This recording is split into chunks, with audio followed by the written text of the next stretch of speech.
साथियों नमस्कार। स्वागत आप सबका आज के इस एपिसोड में। आज बहुत महत्वपूर्ण टॉपिक पर चर्चा करने जा रहे हैं रिपोर्टाज पर। दरअसल रिपोर्टाज कैसे जन्म लिया, इसके तत्व क्या हैं और बड़ा छोटा सा टॉपिक है, लेकिन इससे प्रश्न आजकल कैसे पूछे जा रहे हैं। पहले तो पूछ लिया जाता था इनमें से कौन सी रचना रिपोर्टाज है, कौन सी नहीं है, लेकिन अब पूछा जाता है कि रिपोर्टाज में कौन कौन से तत्व पाए जाते हैं, या यह भी पूछ लिया जाता है कि इसमें उपन्यास का कौन सा तत्व पाया जाता है, कहानी का कौन सा तत्व पाया जाता है, या पत्रकारिता का कौन सा तत्व पाया जाता है। रिपोर्टाज की शुरुआत कैसे होती है, इस किसके कोख से रिपोर्टाज का जन्म होता है, किस समय रिपोर्टाज जन्म लेता है, हिंदी साहित्य में इसका प्रवेश कैसे होता है, रिपोर्टाज का जन्म ही क्यों होता है। इस तरह से अनेकानेक प्रश्न रिपोर्टाज से पूछे जाते हैं। तो चलिए, आज का एपिसोड आशा करता हूं कि आप सबके लिए बहुत अच्छा होगा।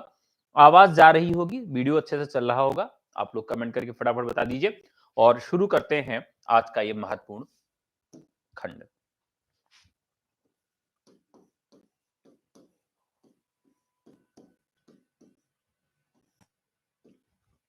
रिपोर्टाज। साथियों, रिपोर्टाज हम जब कहते हैं तो एक बात यहां हमें सामने निकल कर आती है। क्या लोग कहते हैं कि उन्होंने मेरे खिलाफ रपट लिखवा दी। अगर आपसे कहा जाए रिपोर्टाज का ठेठ हिंदी रूप क्या होगा, ठेठ हिंदी रूप, तो उसका ठेठ हिंदी रूप होगा रपट। ठीक है, रपट आप कहां लिखाने जाते हैं? रपट लिखाने के लिए आप जाते हैं थाने में और दरोगा जी के सामने कहते हैं कि मुझे रपट लिखवानी है। क्या लिखवानी है? रपट लिखवानी होती है। तुम्हारे आसपास जो घटित घटनाएं होती हैं उसमें यथा तथ्य का जो वर्णन होता है उसे हम क्या कहते हैं? रिपोर्ट कहते हैं। ठीक है, इसे हम हिंदी में क्या कहेंगे? रिपोर्ट कहेंगे। बहुत सारे इसको रिपोर्ट भी कहते हैं कि हमने रिपोर्ट लिखवा दिया है। और जो रिपोर्ट है, इसी रिपोर्ट का कलात्मक रूप, अगर इसी रिपोर्ट का कलात्मक रूप देखें तो वो क्या हो जाता है? रिपोर्टाज हो जाता है। क्लियर है? सारी चीजें आपको एकदम कंफर्म में होंगी। तो रिपोर्टाज क्या है? ठेठ हिंदी का रूप इसका रपट हो जाता है। रपट यानी कि इसे आप अंग्रेजी में रिपोर्ट कह सकते हैं। और इसकी शुरुआत क्यों हुई और किस तरीके से हुई, ठीक है, इस पर चर्चा करते हैं, इस पे बात करेंगे। और साथ ही साथ बात करेंगे कि इसका हिंदी साहित्य में प्रवेश किस तरीके से होता है, इस पर भी हम लोगों की चर्चा होगी। ठीक है, दरअसल द्वितीय विश्व युद्ध, द्वितीय विश्व युद्ध जब शुरू होता है तो द्वितीय विश्व युद्ध में इतने ज्यादा लोग मारे गए, इतने ज्यादा लोगों की हत्या हुई कि जो उस समय के रिपोर्टर थे वो वहां पर जो कवर करने के लिए जाते थे वो बहुत दुखी हो जाते थे, बहुत व्यग्र हो जाते थे। और उसको हूबहू लोगों के सामने छापा भी नहीं जा सकता था कि भाई यहां पर ये हाथ कटा हुआ, ऐसे लोग मारे गए, ये हो गया, इस तरह से हम सीधे सीधे उस बात को रख नहीं पाते थे। तो जो वहां के पत्रकार थे, उन पत्रकारों ने यह सोचा कि कुछ नया रूप देकर इस बात को लोगों तक पहुंचाया जाए। तो इस प्रकार से यहां देखते हैं समाचार पत्रों की कोख से रिपोर्टाज का जन्म माना जाता है। यह प्रश्न कई बार पूछा गया है, इनमें से किसकी कोख से रिपोर्टाज का जन्म माना जाता है। ठीक है, अब ये फ्रांसीसी भाषा का शब्द है, फ्रांसीसी भाषा का शब्द है और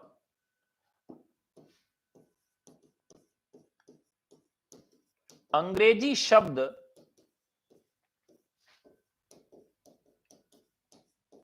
रिपोर्ट का हिंदी रूपांतरण भी इसे कहा जाता है। ठीक है, इसकी शुरुआत कब होती है?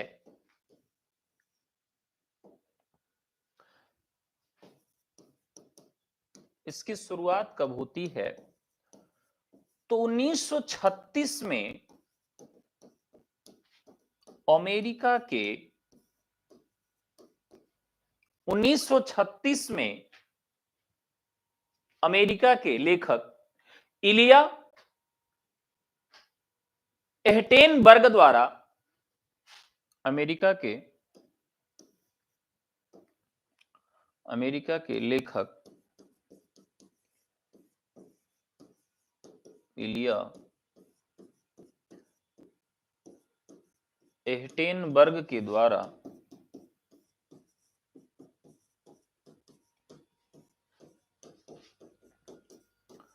रिपोर्टाज लिखे गए। ठीक है,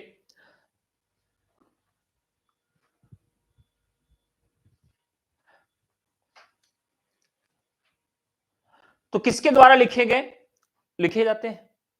और यह क्या था कि द्वितीय विश्व युद्ध की विभीषिका का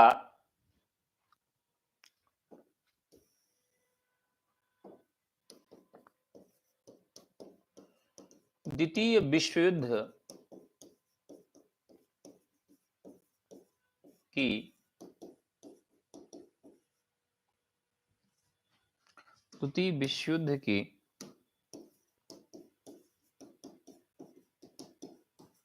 विभीषिका का आंखों देखा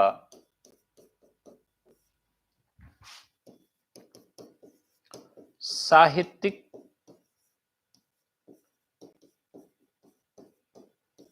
विवरण है। यानी द्वितीय विश्व युद्ध का जो आंखों देखा विवरण था उसे इस रूप में देखा जाता है।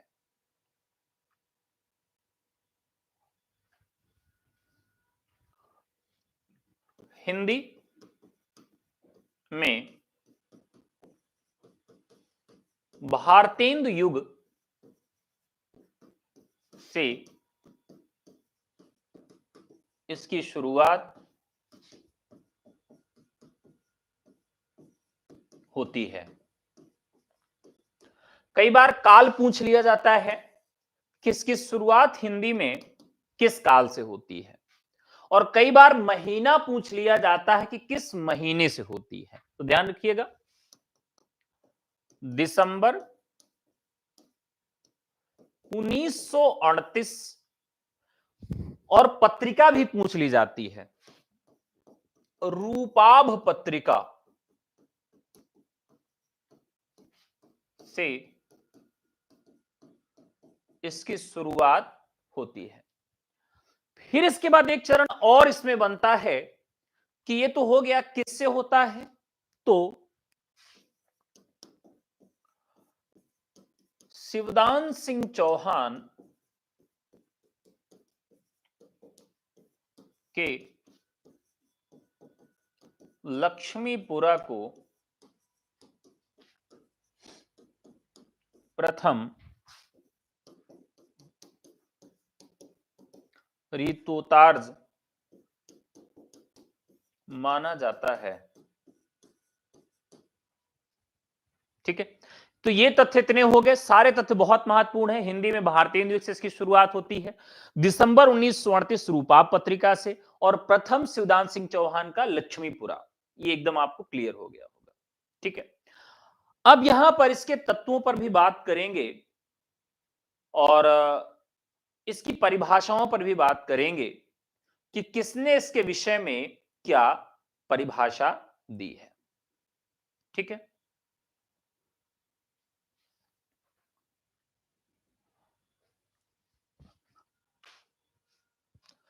तो रिपोर्ताज के विषय में क्या कहा गया?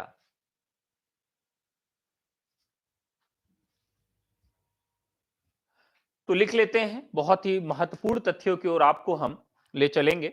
जो कथन है, रिपोर्ताज एक रिपोर्ट है, लेकिन उसके साथ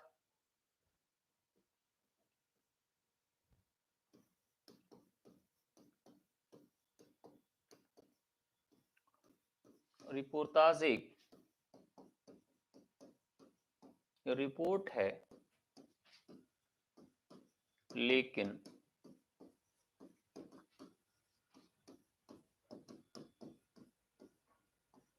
रिपोर्ताज एक रिपोर्ट है, लेकिन उसके साथ उसमें घटना अपने परिवेश की संपूर्ण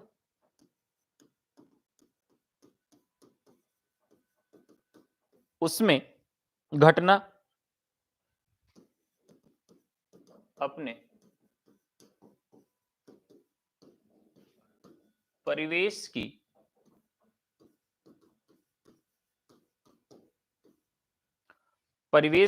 संपूर्ण चित्रात्मकता के साथ भाव और संवेदना के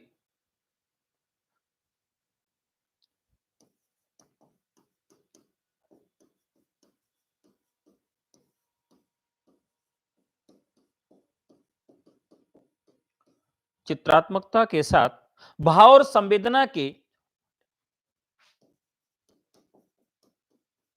भावों और चित्रात्मकता के ज्वार भाटे, मतलब एकाएक जो उबल आए, कि तरंगों से एक सजीव अनुभव बन जाती है, कि तरंगों से एक सजीव अनुभव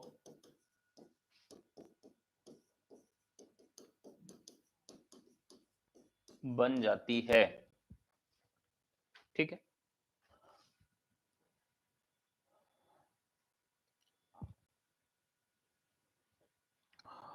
ये कहते हैं कि वास्तविकता का वर्तमान जीवन की संघर्षमयी वास्तविकता का अनुभव पाठकों तक पहुंचाया जा सकता है।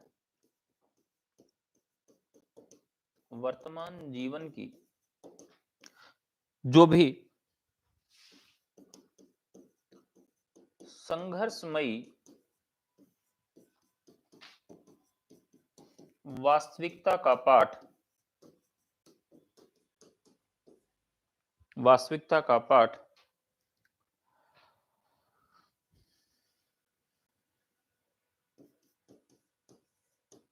पाठकों तक पहुंचाया जा सकता है। यह कथन किसका है, यह आपको बताना है। बहुत महत्वपूर्ण कथन है। किसका कथन है? शिवदान सिंह चौहान का है।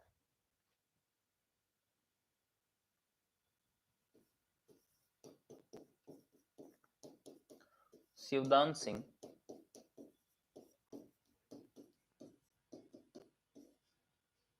सिंह चौहान इसका राइट आंसर हो जाएगा। चलिए नेक्स्ट, अगला है, रिपोर्ताज एक तरह से यात्रा वृत्त का डिटेल है।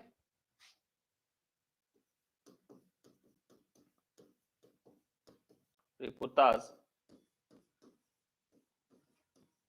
एक तरह से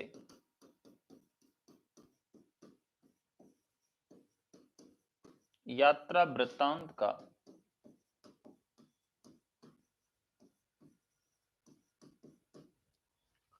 डिटेल है और अधिकतर तात्कालिक उत्तेजना के रूप में लिखा जाता है।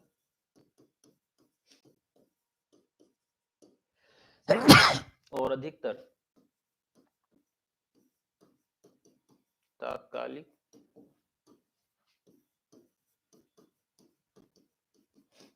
उत्तेजना के रूप में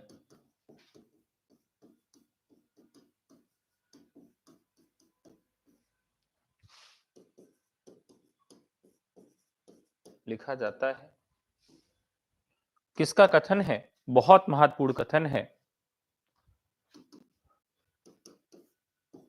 डॉक्टर राम स्वरूप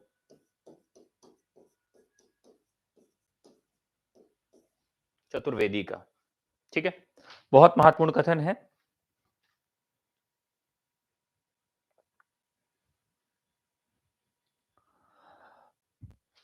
थोड़ा सा हम अंतर समझ लेते हैं रिपोर्ट और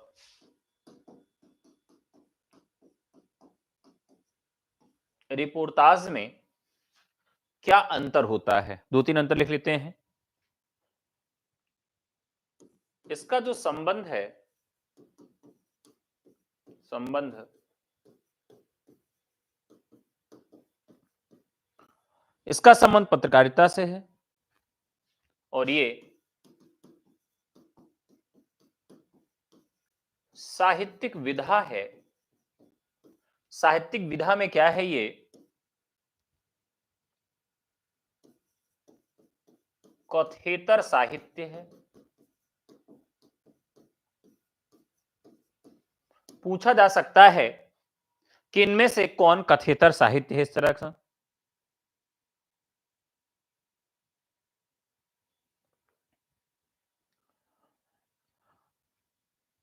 यहां पर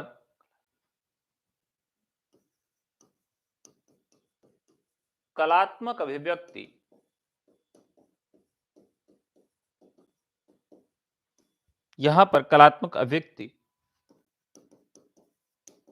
साहित्यिकता का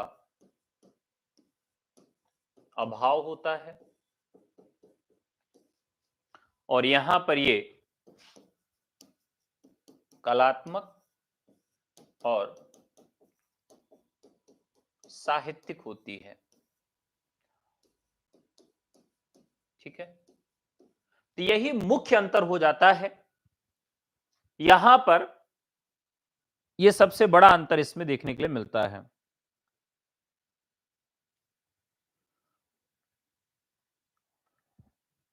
यहां पर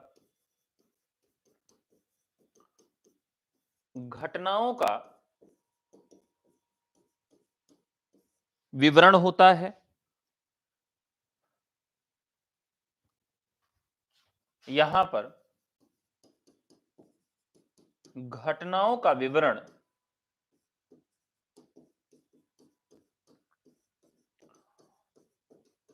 सरसता से प्रस्तुत किया जाता है। यानी कि यहां घटना का जो क्रम है वो इस तरह से दिया जाता है कि बड़ा नीरस हो जाता है रिपोर्ट, और वहां पर थोड़ा सा आनंद बना रहता है। रिपोर्ट का जो लेखक होता है वो लेखक संवाददाता होता है और रिपोर्टाज का जो लेखक है उसको हम क्या कहते हैं?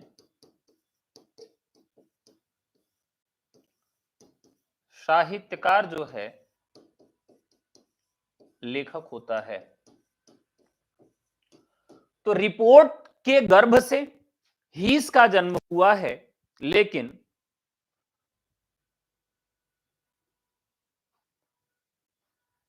ये इनमें बड़ा अंतर देखने के लिए मिलता है। ठीक है, अब जैसे कुछ चीजें आप इसमें एकदम समझिए। जैसे मान लीजिए आपसे किसी ने पूछा क्या पेपर देने गए थे? कहां गया था पेपर देने के लिए? तो पेपर देने गए थे तो बगल कौन बैठा था? तो बगल बैठा था तो उन्होंने रिपोर्टिंग के तौर पे बताया कि एक लड़की थी, उम्र उसकी लगभग 28 से 30 वर्ष थी। हाँ, पतली थी और लंबी नाक थी, काले बाल थे और टमाटर जैसे गाल थे और ऐसे-ऐसे आपने कुछ चीज़ें उसकी बिंदुवार बता दी। नाम क्या था, डेट ऑफ बर्थ क्या थी, घर कहाँ था, गाँव कहाँ था, ये सब आपने बता दिया। लेकिन इसी को रिपोर्टाज की शैली में जब लिखा जाएगा, रिपोर्टाज की शैली में जब आप लिखेंगे, तो इसमें कलात्मकता होगी, नीरसता भी होगी। नीरसता नहीं होगी, कलात्मकता होगी। क्या बताऊँ यार, जैसे ही घुसा ना, घुसते मैंने कमरे में देखना शुरू किया कि आज कौन मेरे बगल बैठा है। तेरे भाई की किस्मत खुल गई थी। जैसे ही देखा तो एकदम एक सुंदर कन्या, आहा! क्या बात है। मृगनयनी, एकदम पतली किनारी आँखें से उसने मुझे कनखियों से देखा। खने-खने नयन कोन अनुसरई। उसने अपनी आँखों की कोनों से एक बार मुझे देखा और धीरे से मुस्कुराकर हाय! उसने शर्म और हया से अपनी निगाहों को झुका लिया। फिर मैंने देखा उसके हाथ बड़े सुंदर उंगलियां पतली-पतली, आंखों में हया लज्जा भरी हुई थी। फिर मैंने चोरी से उसके नाम को देखने का प्रयास किया। नाम उसका मृगावती था।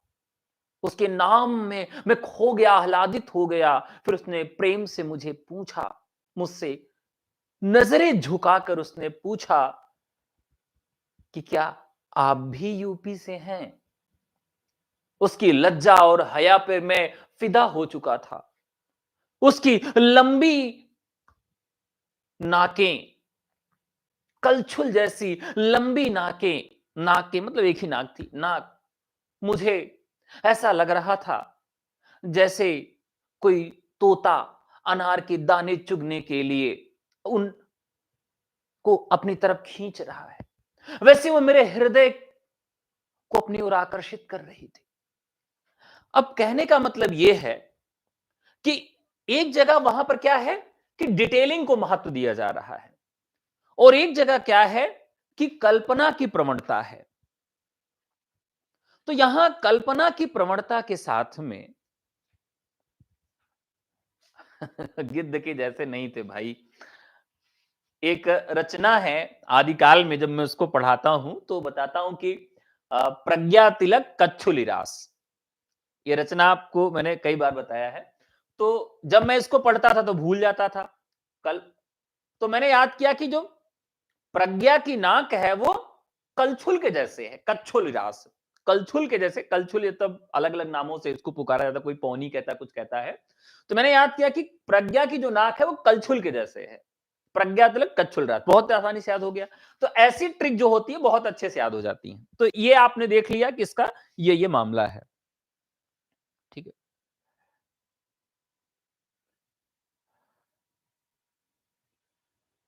अब हम बात करेंगे रिपोर्तास के गुण।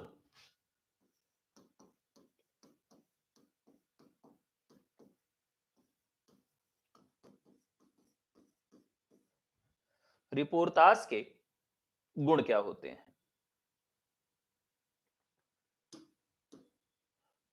चलिए गुण भी देख लेते हैं भाई।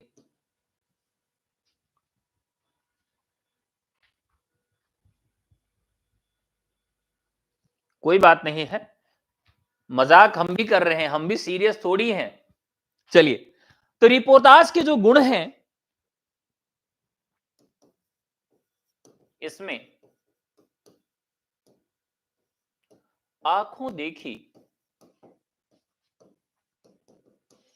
कानों सुनी घटना। देखिए, पढ़िए मेरी क्लास को सीरियस होके, लेकिन नीरसता से नहीं, आनंद के साथ। क्योंकि जिस दिन आप नीरसता से पढ़ेंगे हिंदी याद नहीं होगी, भूल जाएगी। ठीक है। सरसता के पास साथ पढ़िए, आनंद लेके पढ़िए। जीवन में कभी भी आपको भूलेगा नहीं और हमेशा ये चीजें आपको याद रहेंगी।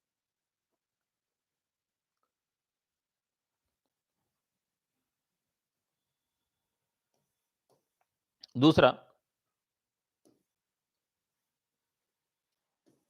घटना,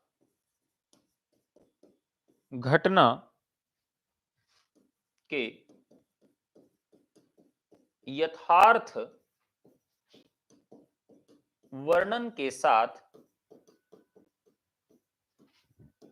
कथा तत्व, यानी कि जो रिपोर्टाज होता है इसमें कहानी भी होगी, यानी कि कहानी अगर नहीं है तो रिपोर्टाज नहीं है वो, मतलब कहानी बनानी पड़ेगी, जैसे इंटरेस्ट बढ़े।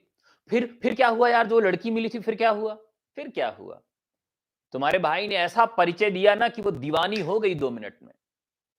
उसने तुरंत कहा कि क्या आप मुझे अपना नंबर दे सकते हैं। फिर मैंने अब इतना कह के चुप हो गया, अरे यार क्या हुआ बता भाई, फिर आगे क्या हुआ। लेकिन जब रिपोर्टर होगा तो जब रिपोर्ट लिखी जाएगी तो इसमें कथा तत्व नहीं होगा। रिपोर्टाज में कहानी का एक गुण होता है, कथा साहित्य का एक गुण होता है कि उसमें एक कथानक जरूर होगा। क्या होगा, अगर उसमें कथानक नहीं है, कथा तत्व नहीं है, तो वो रिपोर्टाज नहीं होगा। ये उसकी एक बहुत खास बात है, ध्यान रखना का।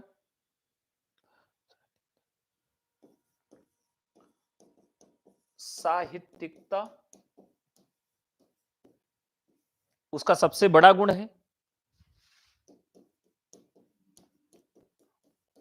चित्रात्मकता और कलात्मकता,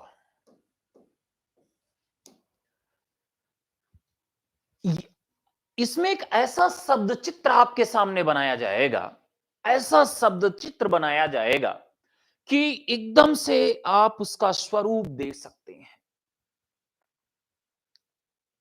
मैं सुबह उठा 3:30 बजने वाले थे, मुझे लगा अभी सो जाता हूं, 4 बजे उठूंगा। जब मैं 4 बजे उठा तो 4 बजने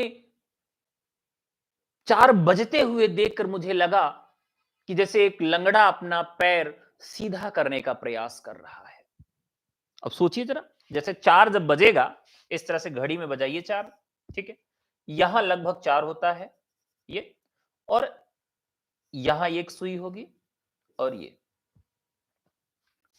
मुझे लगा कि एक लंगड़ा अपना पैर सीधा करने का प्रयास कर रहा है। अब हम सीधे सीधे बता देते कि 4 बज गया है, थानेदार साहब बुलाए कि भाई घटना बताओ, तुम कितने बजे उठे थे, तो बताएगा साहब 4 बजे उठे थे। ये तो रिपोर्ट लिखते समय 4 बज गया। लेकिन जब इसको रिपोर्टाज की भाषा में आप लिखेंगे तो क्या बताएंगे कि साहब जब मैं उठा ना तो घड़ी देखा, तो देखकर ऐसा लगा कि जैसे कोई लंगड़ा अपना पैर सीधा करने का प्रयास कर रहा था। लगभग 4 बजने को थे। घड़ी की सुई को देखकर लगा कि जैसे कोई लंगड़ा अपना पैर सीधा करना चाहता है। अब समझिए, ये पैर सीधा कर लेगा तो 6 बज जाएंगे। अब 6 बजे को क्या कहेंगे रिपोर्टाज में, घड़ी की सुइयों को देखकर लगा कि वो एकदम खड़ी है, सीधे और अकड़ी हुई हैं। सीधे अकड़ कर खड़ी हुई घड़ी मेरे तरफ इशारा करते हुए बोली कि 1 घंटा बचा है तेरे एग्जाम, उठ पापी भाग, 7 बजने वाले हैं, 6 बज चुके हैं। मैं क्या था, भागा भागा गया एग्जाम देने। अब सुई कैसी है, अकड़ी खड़ी है। अब सुई कब सीधी होती है, 6 बजे। 6 बजे क्या होता है, सुई एकदम ऐसे अकड़ी खड़ी। तो रिपोर्ट में सीधी सीधी बात को रख दिया जाता है। और लेकिन जब हम रिपोर्टाज करते हैं तो उसमें कलात्मकता आ जाती है, चित्रात्मकता आ जाती है। तो चित्रों के माध्यम से, यानी कि वो एक छवि आपके मन में बन जाए। मैं अगर बताऊं कितने बजे हैं, आपने पूछा कितने बजे हैं, तो मैं इसको रिपोर्टाज की भाषा में कहूं कि घड़ी की सुई अकड़ी पड़ी है, अकड़ी खड़ी है, दोनों सुइयां अकड़ी खड़ी हैं। तो अकड़ी खड़ी का मतलब सीधी है, एक दूसरे के सीधे। तो एक आपके अंदर में क्या गया, चित्र बन गया। एक रेखा के द्वारा चित्र बना दिया गया। तो जब रेखा के द्वारा चित्र बना दिया जाता है तो इस रचना में क्या हो जाता है, रिपोर्टाज हो जाता है। ठीक है।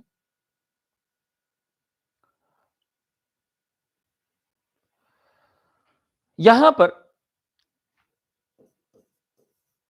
सरल सहज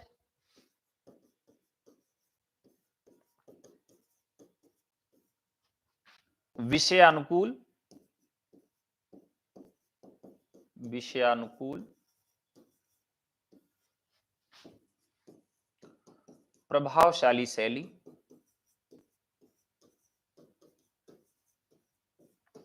यह भी इसमें होनी चाहिए। ठीक है।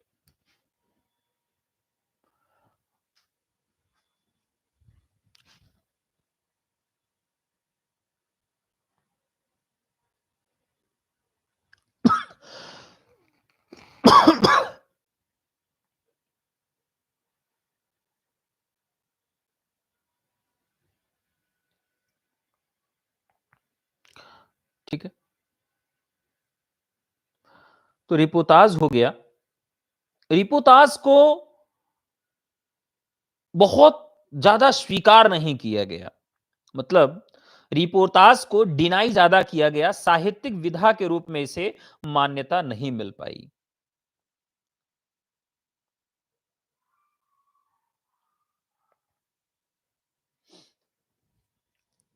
तत्वों की बात करें,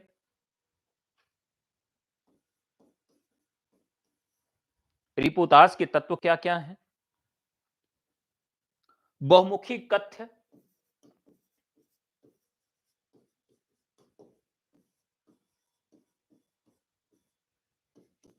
इसमें कथ्य होना आवश्यक है।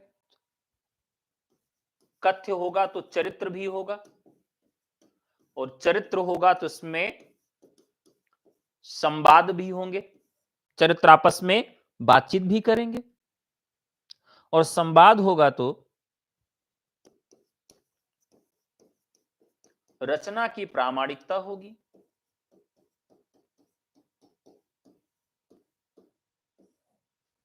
यह भी जरूरी है।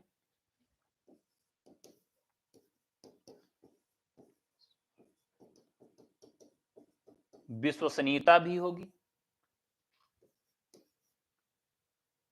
संवेदनशीलता भी होगी,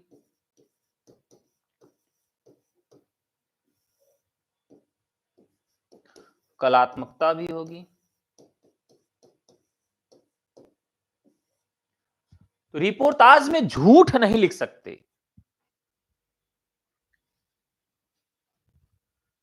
क्या कर सकते हैं इसमें, हम झूठ नहीं लिख सकते।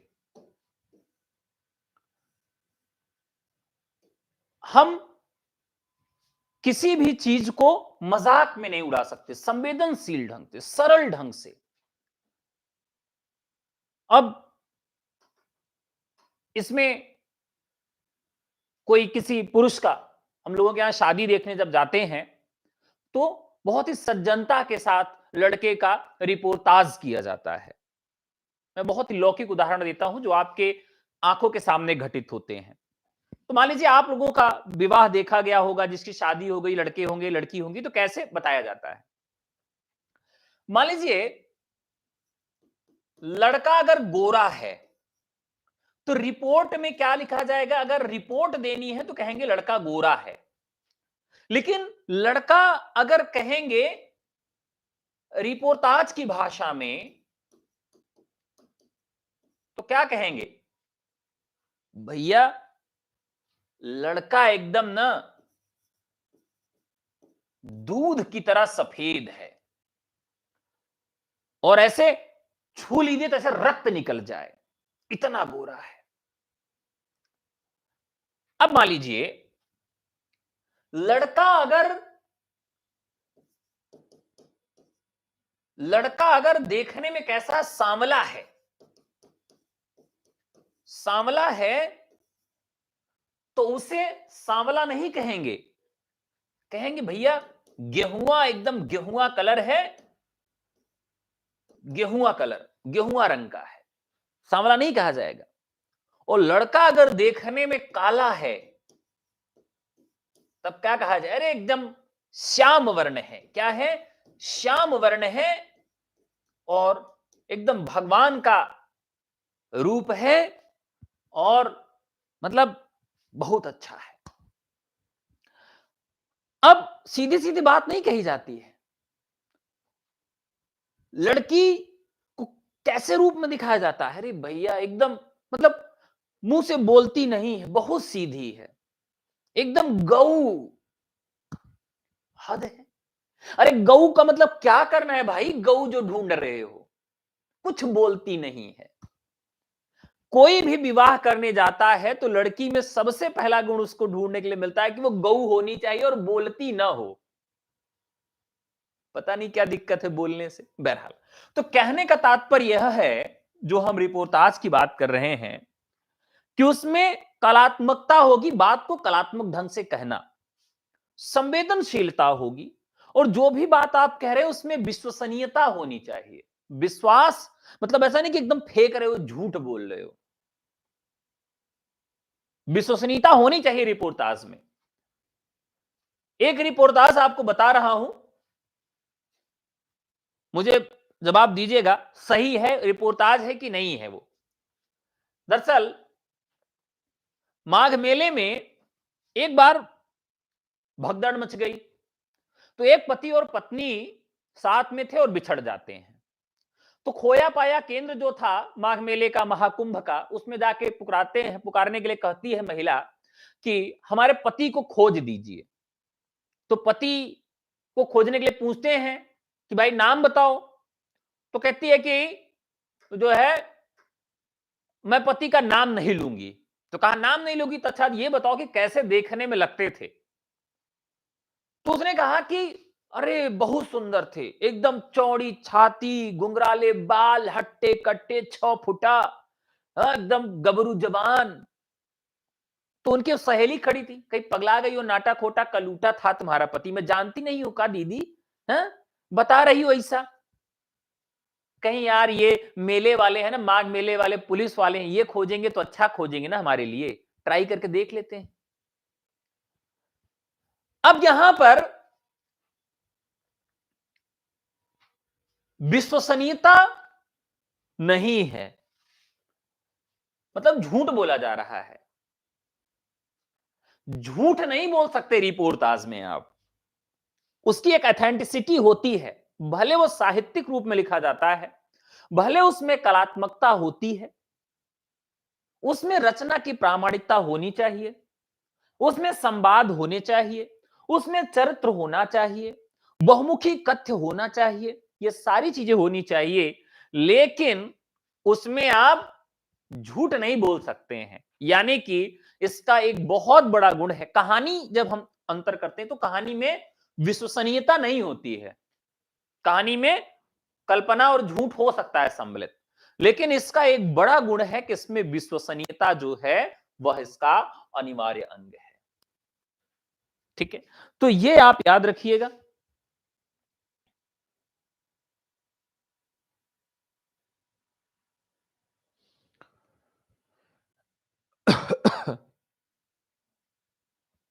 इसकी जो शैली होती है, दो तरह की शैली में रिपोर्टाज लिखा जाता है। दो तरह की शैली में रिपोर्टाज लिखा जाता है। एक शैली इसकी होती है वर्णनात्मक और एक शैली होती है विवरणात्मक।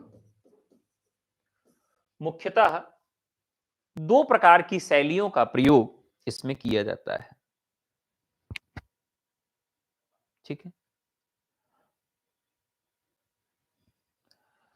इसका आकार कैसा होना चाहिए? इसका आकार कैसा होना चाहिए? तो ये लघु रूप या उपन्यास जैसे बृहद भी, मतलब बहुत सारे उपन्यास हैं जो रिपोर्टाज शैली में भी लिखे गए हैं, लेकिन इसमें युग का जीवन और इतिहास इतिहास अनिवार्य होता है। इसमें युग का जो जीवन और इतिहास है वो अनिवार्य है, होना ही होना चाहिए।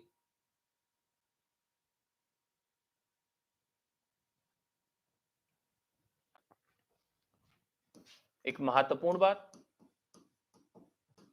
रिपोर्टाज के लेखक को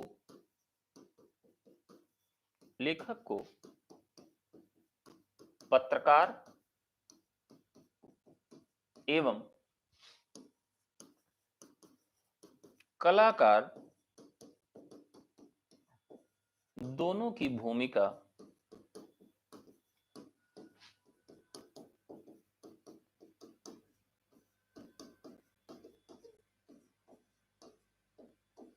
निभानी पड़ती है।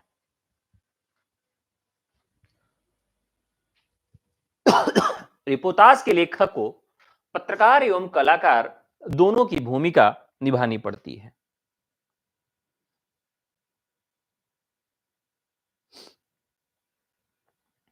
ठीक है,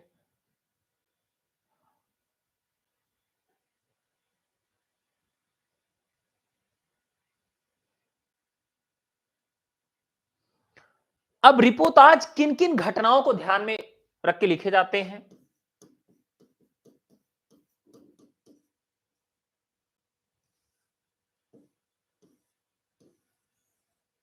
रिपोर्टाज जो हैं वो किन किन घटनाओं को ध्यान में रख के लिखे जाते हैं?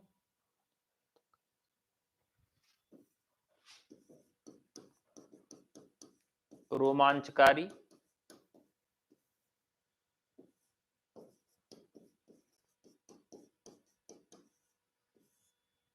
विभीषक,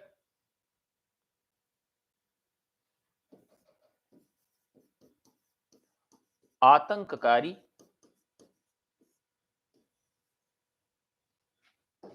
आतंककारी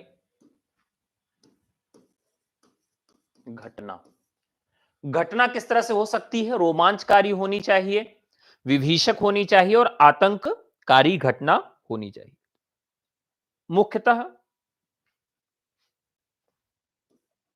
युद्ध, अकाल, बाढ़, सूखा,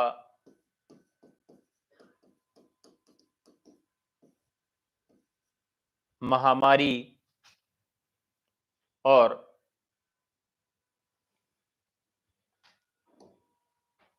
युद्ध, अकाल, बाढ़, सूखा, महामारी, ये जो विषय हैं, इन्हीं विषयों पर हम रिपोर्टाज लिख सकते हैं। मुख्य विषय कौन से हैं जिन पे लिखा जाता है? ये इसके मुख्य विषय हैं।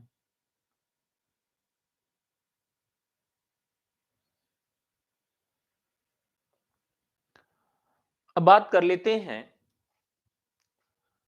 रिपोर्टाज के प्रकार।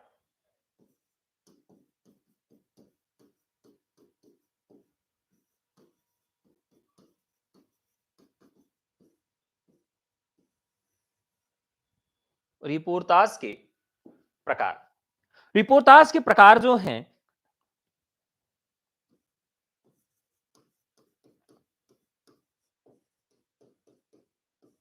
घटना प्रधान रिपोर्टाज,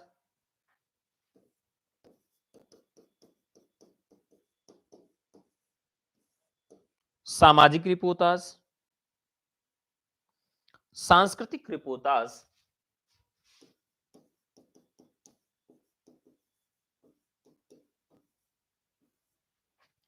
व्यंग्यात्मक रिपोर्टाज, जिसमें व्यंग को ध्यान में रखा जाता है,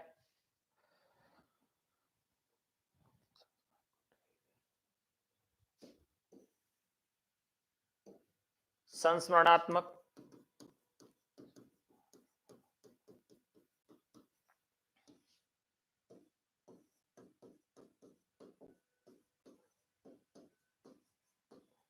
डायरी शैली या प्रविधि में लिखा गया रिपोर्टाज,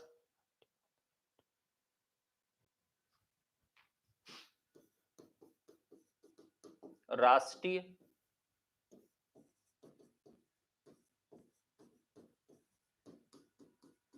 और अंतरराष्ट्रीय। ये मुख्य तौर पर रिपोर्टाज के प्रकार हैं। ठीक है, तो ये रिपोर्टाज के मुख्य प्रकार हो गए। ठीक है,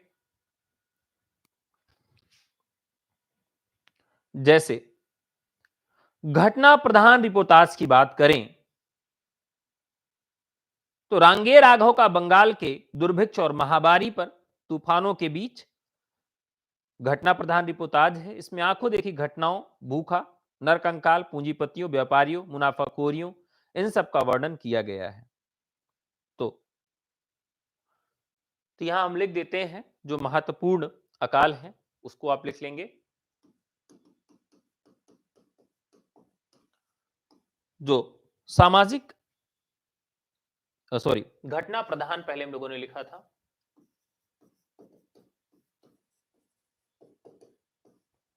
घटना प्रधान,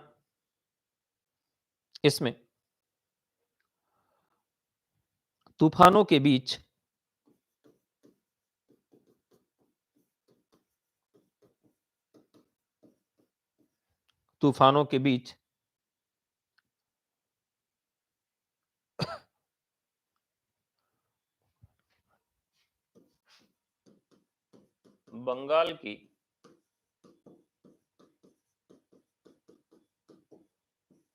बंगाल की महामारी का वर्णन इसमें किया गया है।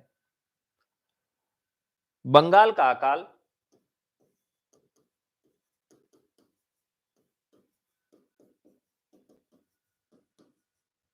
एक प्रकार का घटना है।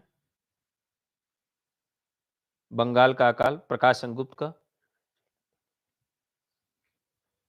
और ऋण जल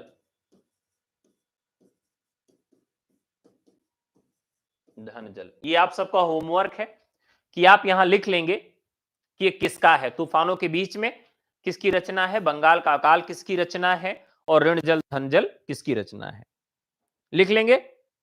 ठीक है, चलिए, घटना प्रधान हो गया। दूसरा है सामाजिक श्रेणी में। सामाजिक श्रेणी में जो रिपोर्ट आज लिखे गए, जिसमें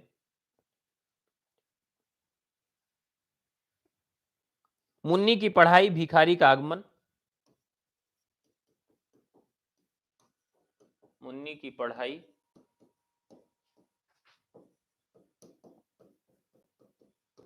और भिखारी का आगमन, यह रांगे राघव का है। ठीक है, इतिहास के पन्नों पर खून के धब्बे, इतिहास के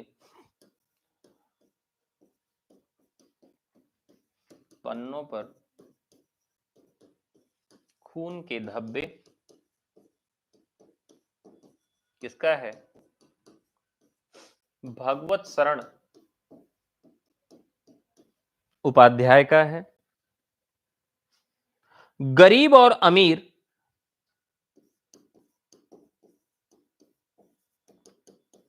गरीब और अमीर, ये कई बार पूछा गया है।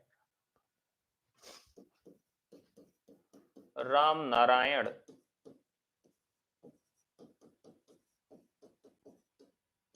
उपाध्याय का है। जुलूस रुका है,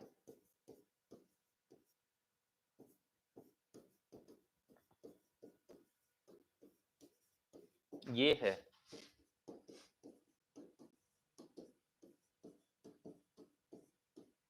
विवेकी राय का। ठीक है, तो ये सब किस तरह के हैं? सामाजिक रिपोर्टाज हैं।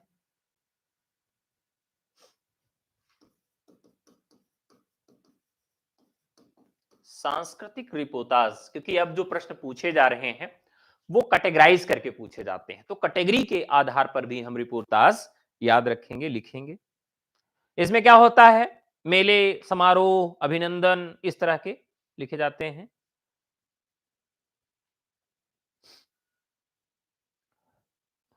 स्वतंत्रता पूर्व कांग्रेस के अधिवेशन,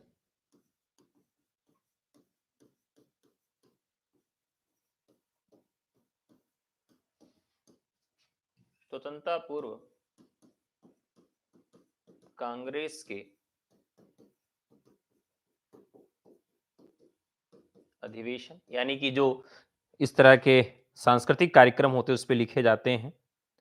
इसमें कन्हैयालाल मिश्र ने लिखा है इसको।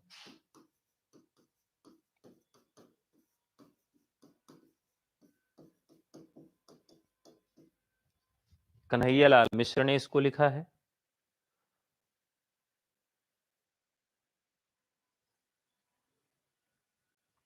अभिनंदन समारोह,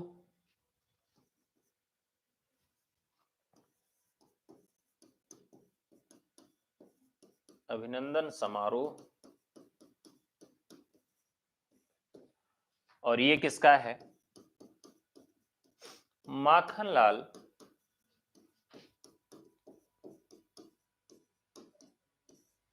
किसका है? माखनलाल चतुर्वेदी का है। और ये किस पे लिखा गया है? 15 अगस्त 1951 का स्वतंत्रता समारोह, उस पर यह लिखा गया है। ठीक है,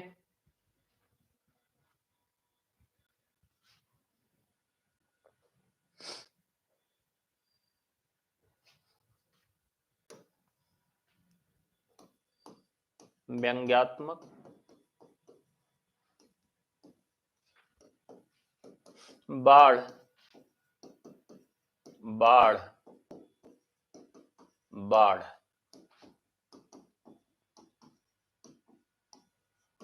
कई बार पूछा गया है कि यह किस तरह का है, तो ये व्यंग्यात्मक तरह का है।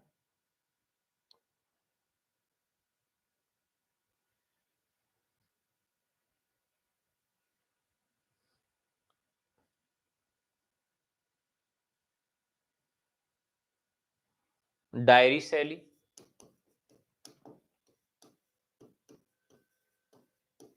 जो महत्वपूर्ण है केवल वही लिखा रहा हूं। अमृतलाल नागर, अमृतलाल नागर का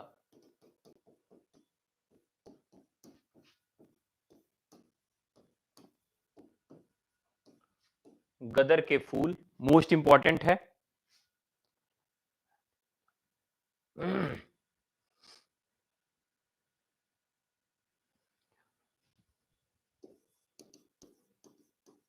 अंतरराष्ट्रीय रिपोर्टाज, रेणुका नेपाली क्रांति।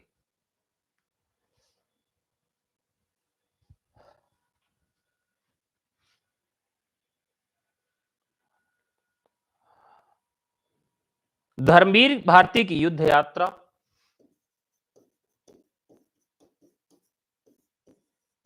धर्मवीर भारती की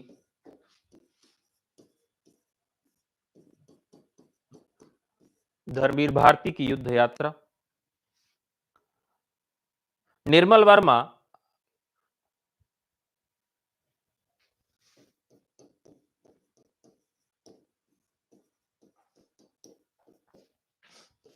प्राग एक स्वप्न।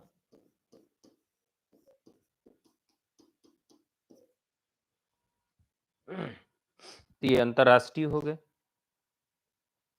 तो इतने महत्वपूर्ण थे जिसकी चर्चा हम लोगों ने कर लिया।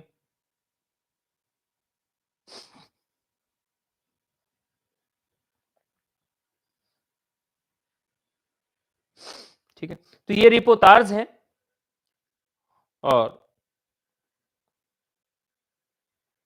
ये रिपोर्टाज पर बात करें तो पूछा जाता है कि रिपोर्टाज को किस पत्रिका से बल मिला।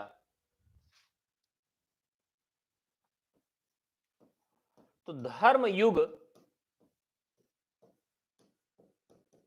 पत्रिका से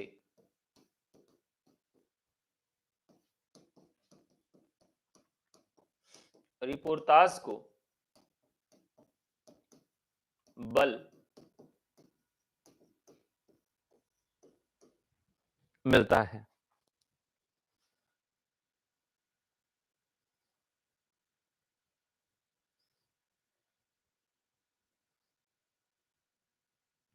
और रेणु जी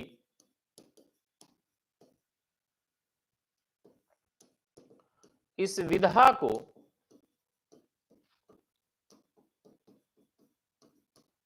चरम तक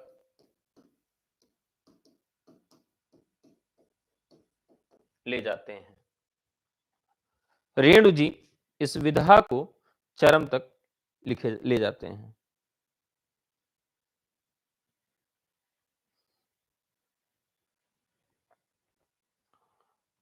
अब रेणु की बात करें, इनका पहला और अंतिम जो रिपोर्टाज है कौन सा है? विदापद नाच। विदापद नाच ये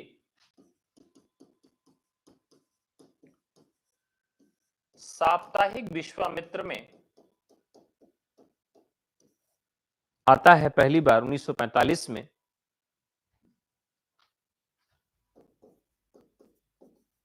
और अंतिम जो उनका आता है पटना जल प्रलय,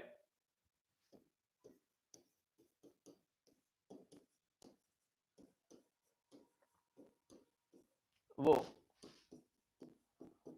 1975 में।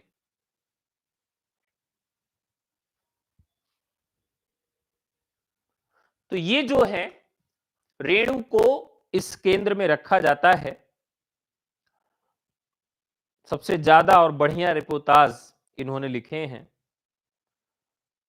तो बाकी जो महत्वपूर्ण रिपोर्टाज हैं उसके कुछ पंक्तियां भी पूछी जाती हैं, जैसे काव्य पंक्तियां भी पूछ ली जाती, जैसे मिला नहीं है अन्न पेट भर, नहीं देह पर साबित बस्तर, बेदखली अब भी जारी है, आगे कदम बढ़ाओ।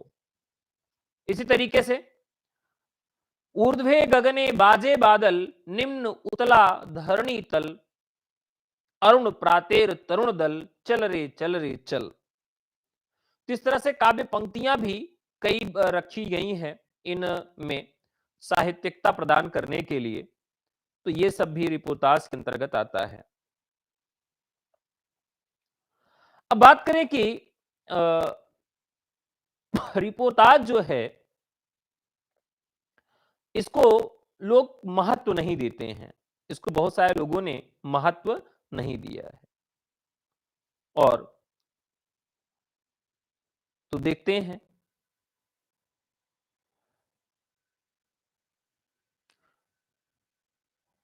और कल हम लोग चर्चा इसी पे आगे जारी रखेंगे।